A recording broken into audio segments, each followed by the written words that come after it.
This clip is brought to you by SaveWithConrad.com.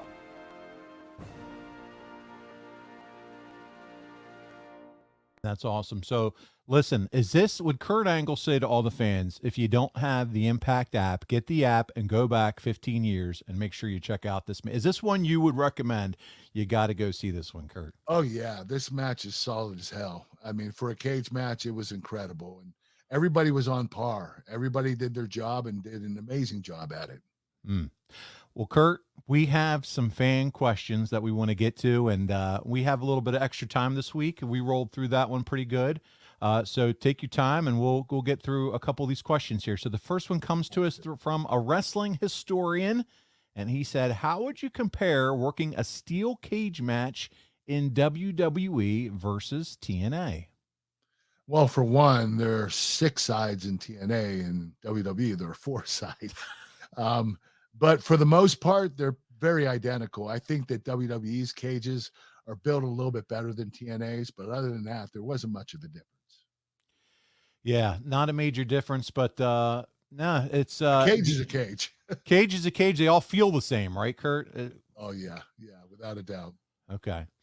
Well, we got more questions around the cages. Top guy, Michael McClanahan. We call him Money Mike. He said, did Kurt prefer a 4-sided steel cage or the 6 sides of steel? So do you have a preference?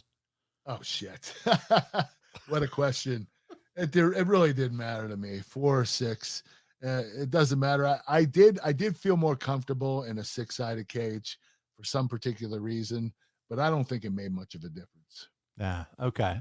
Also, what are Kurt's thoughts from an in-ring psychology standpoint of allowing individuals to win by escaping the cage versus a cage where then you pin somebody or whatever the case may be? Pin or submission or enter via the door. Yeah. What do you think about the escaping the cage? I didn't like it. I felt it was heelish, but I understand why they do that, because the heels most of the time try to leave the cage, climb, and get out without pinning the person or making them submit.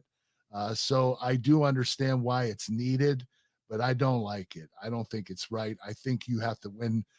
It's a cage match. You're supposed to be stuck in the cage. You shouldn't be able to get out. All of a sudden, you're allowed to climb out over the top. It doesn't make any sense. Right. Do you understand? The cage is to not let people in. You know what I mean? Right. So the fact that you can try to pin him and the whole deal, use it as a violent weapon, but the whole nobody can interfere. Thing, that's the whole idea. Yeah, not for escaping. I'm with you. I totally agree. Next question is from adfreeshows.com. Top guy, Bryant Haremza, and he says, what are Kurt's thoughts on adding weapons to a steel cage match? Does Kurt think it adds to the match, and does it also restrict how much you can do since the weapons take up space in the cage? So what are your whole thoughts about weapons inside the cage match? Well, I'm not really keen on having weapons in the steel cage because, in particular, the steel cage is a weapon. That's the weapon you're supposed to use. Whether you bang their head off of it or slam their bodies into it, it's about the cage. You shouldn't have any other weapons in there. I know we did it in our 10-man steel cage match at with the pay-per-view. What was it called? Lockdown. Yeah. And I totally get it. They wanted to separate our match from the others. That's right. And that's why we did it. But no, you shouldn't have weapons in a steel cage. The steel cage is the weapon. It's almost like the gimmick of the steel cage isn't good enough anymore. Now we got to add this. Now they want to add more and make it more complicated.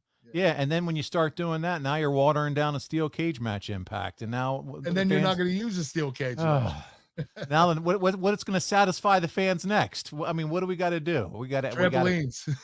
We got to hang things from the top of it, and then we got to bring hacksaws in, and then we got to. I mean, I don't understand what we want here. The cage is the cage. Fans you know what I mean? Never can get enough. We want blood. We want guts. We want. I just turn on the fans. You just turn on the fans. You're a heel, Kurt. Oh, this is good stuff. Well, listen, this was a fun little show, fun little recap. But guys, what I would say is, go back and check out the match. Make sure you pay attention to Kurt hanging out by himself on the top of a cage, thinking how frustrated I was. How frustrated he was in his mind. This is insight you won't get anywhere else other than the Kurt Angle show. Hey, it's Conrad Thompson. Thanks for checking out the podcast here on YouTube. Be sure to hit the subscribe button and the notifications bell so you get a notice anytime we upload some new content. And go save yourself some money right now. If you're in a 30-year loan or you have credit card debt, it's not a matter of if I can save you money. It's a matter of how much. Find out right now for free at SaveWithConrad.com.